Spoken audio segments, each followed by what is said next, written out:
जब कंप्यूटर एक बोरिंग डब्बे थी, एक इंसान आता है और iMac बनाता है। जब लोगों को एक ही जगह एक ही कमरे में बैठ के काम करना पड़ रहा था, ये इंसान मैकबुक लाके पूरी दुनिया को लैपटॉप से इंट्रोड्यूस कराता है कि भाई अब आप इसी दुनिया में कहीं भी और कभी भी काम कर सकते हो। जब लोग सॉन्ग सुनने के लिए यूज करते थे रेडियो, जो चलेगा वही सुनो, या फिर कैसेट टेप जिसकी स्टोरेज ही 32 या 64 MB होती थी, जिसमें बस 10-15 गाने आते थे, तब वो मार्केट में लाता है धमाकेदार साउंड क्वालिटी वाला डिवाइस iPod। 1000 गाने अब आपकी जेब में। जब फोन सिर्फ बटन्स और रिंगटोन वाले बोरिंग डिवाइस थे, तब ये लाता है आईफोन। सारी चीजें अब आपकी उंगली पे, सॉन्ग्स, फोटोज, वीडियो, सब कुछ। इसके आते ही पूरी टेक इंडस्ट्री, पूरा मार्केट हिल गया। और फिर iPad लाके तो उसने मल्टीमीडिया का पूरा गेम ही चेंज कर डाला। Movies, music, reading, video games, सब कुछ ग्लास के एक टुकड़े में। और वो इंसान थे एप्पल के founder the great Steve jobs, जिनके प्रोडक्ट्स की दुनिया दीवानी है, जिन्होंने टेक्नोलॉजी की फील्ड का नक्शा बदल के रख दिया। इनकी सक्सेस, इनकी क्रिएटिविटी का सबसे बड़ा राज था हमारी भारतीय फिलॉसफी। कैसे?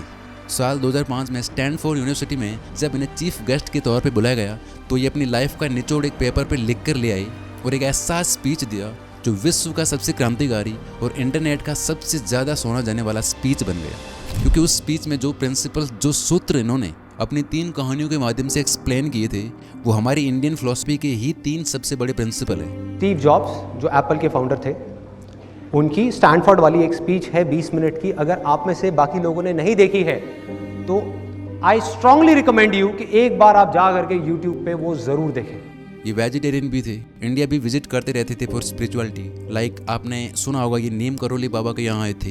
लेकिन दुख की बात पता है क्या है? हमारी भारतीय फिलॉसफी के कुछ पावरफुल सिद्धांत बाहर वाले कुछ लोग अप्लाई करके दुनिया बदल रहे हैं, और हम इन्हीं पावरफुल प्रिंसिपल्स को इग्नोर करके मीडियोकर वेस्टर्न कल्चर को कॉपी करने में लगे, like hustle culture and all. हो सकता है आप में से कुछ लोगों ने ये स्पीच ऑलरेडी सुन रखी हो, लेकिन आई एम 100% श्योर एक भी बात आपको याद नहीं होगी, क्योंकि आपने इसे पहली बार में एज ए मोटिवेशन स्पीच सुना होगा। मैंने भी ऐसे ही सुना था टाइम पास करते करते, लेकिन 5-6 बार सुनने के बाद पता चला ये कोई मोटिवेशनल स्पीच नहीं, ये तो कुछ और ही है। इतनी गहरी बातें हैं इसमें कि जितनी बार आप इसे सुनोगे, हर बार कुछ नया मिलेगा। इसलिए अगर आपने इसे सुन रखा है तो अच्छा है, बिकॉज इस बार आप सिर्फ सुनेंगे नहीं, महसूस करेंगे। आज विश्व की सबसे बेस्ट यूनिवर्सिटीज में से एक स्टैनफोर्ड के दीक्षांत समारोह में आप सबके साथ होना मेरे लिए बहुत सम्मान की बात है।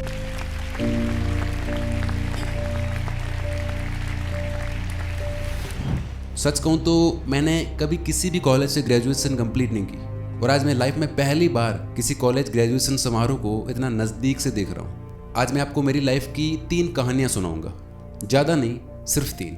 पहली कहानी है डॉट्स कनेक्ट करने के बारे में। तो रीड कॉलेज में एडमिशन लेने के 6 महीने बाद ही मैंने कॉलेज से ड्रॉप आउट ले लिया था।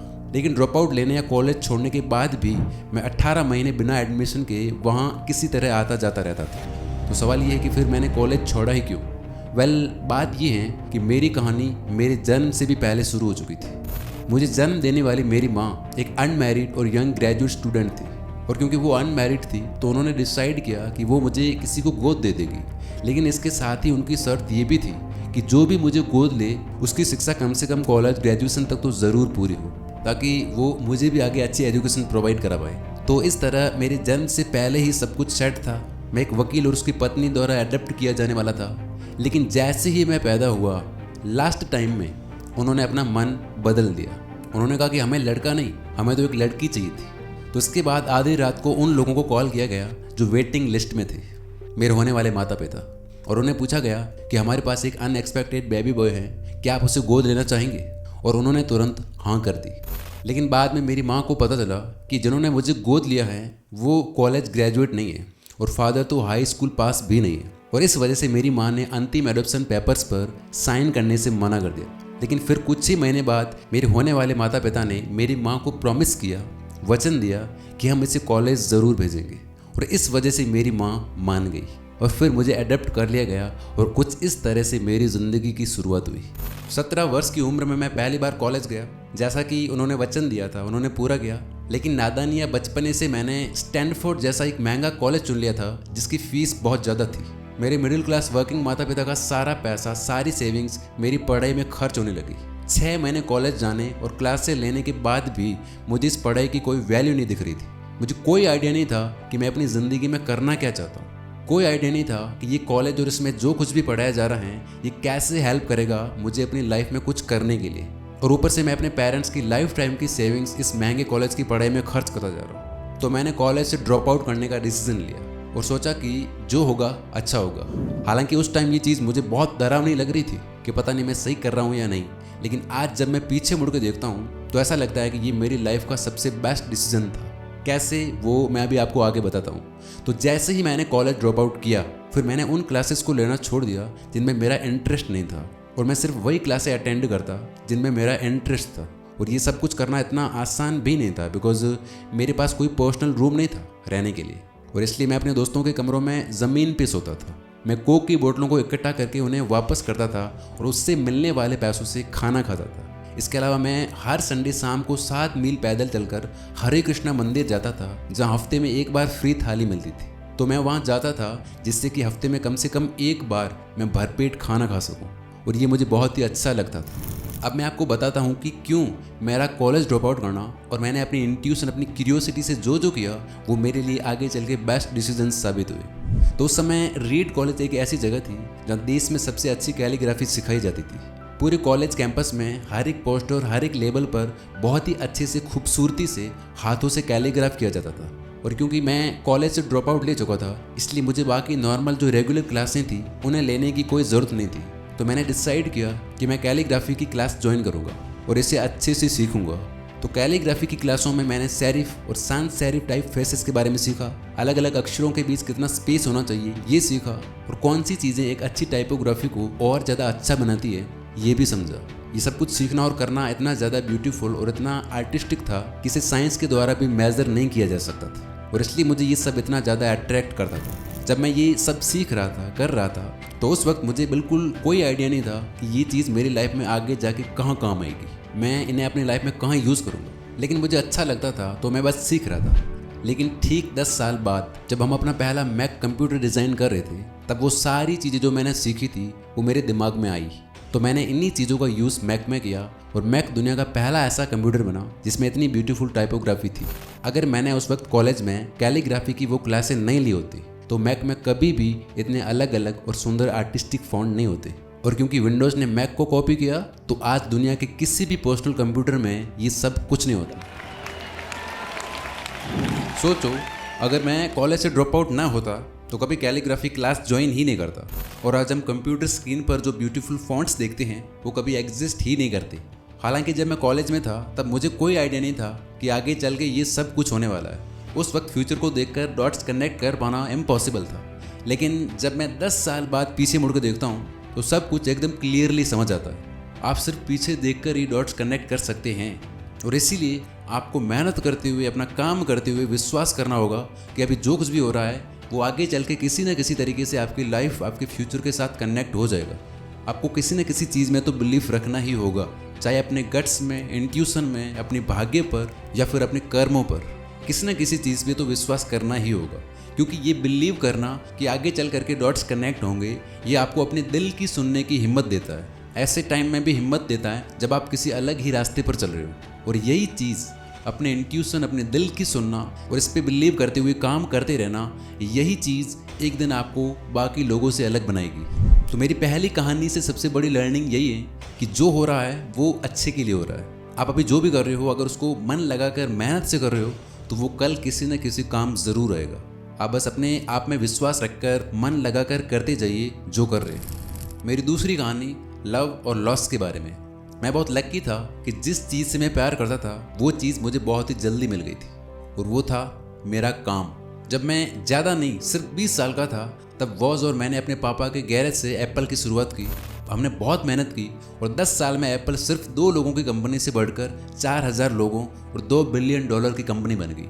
हमने जस्ट 1 साल पहले ही मैक लॉन्च किया था और मैं उस वक्त 30 का हो गया था, और फिर एक दिन मुझे मेरी ही बनाई हुई कंपनी से निकाल दिया गया। आप लोग सोच रहे होंगे कि यार, अपनी खुद की बनाई हुई कंपनी से किसी को कैसे निकाला जा सकता है। तो बात ये थी कि जब एप्पल ग्रो करने लगी तो हमने एक टैलेंटेड आदमी को हायर किया था, क्योंकि मुझे लगा कि वो मेरे साथ मिलकर कंपनी को और ग्रो करने में हेल्प करेगा।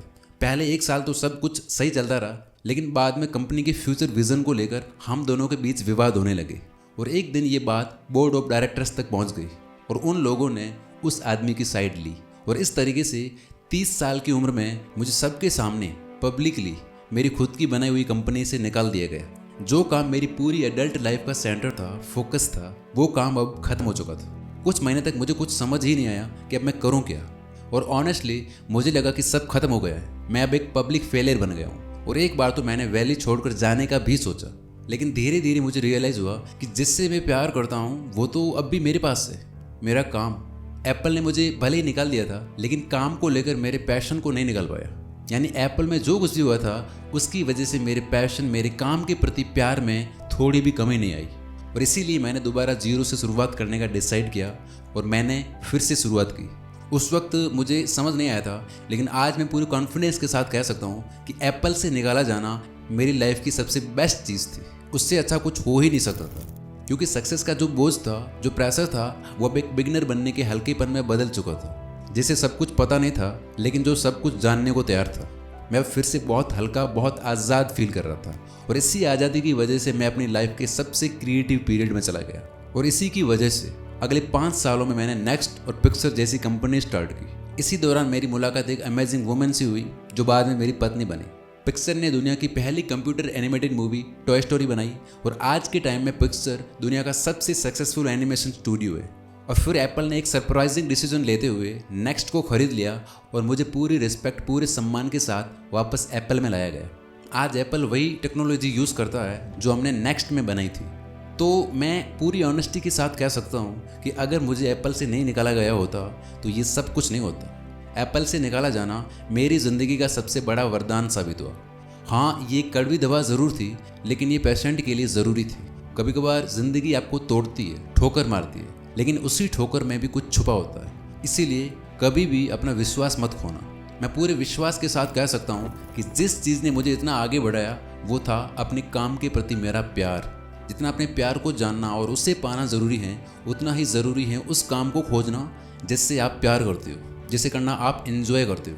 क्योंकि आपका काम आपकी ज़िंदगी का एक बहुत ही बड़ा हिस्सा होता है, और ज़िंदगी में एक्चुअल में सेटिस्फाई होने का सिर्फ एक ही तरीका है, वो करो जिसे तुम एक बड़ा या महान काम मानते हो। और बड़ा काम करने का एक ही तरीका है, वो करो जिसे आप करना पसंद करते हो, जिसे तुम दिल से प्यार करते हो, जिसे करते हुए ही तुम बड़ा या महान फील करते हो।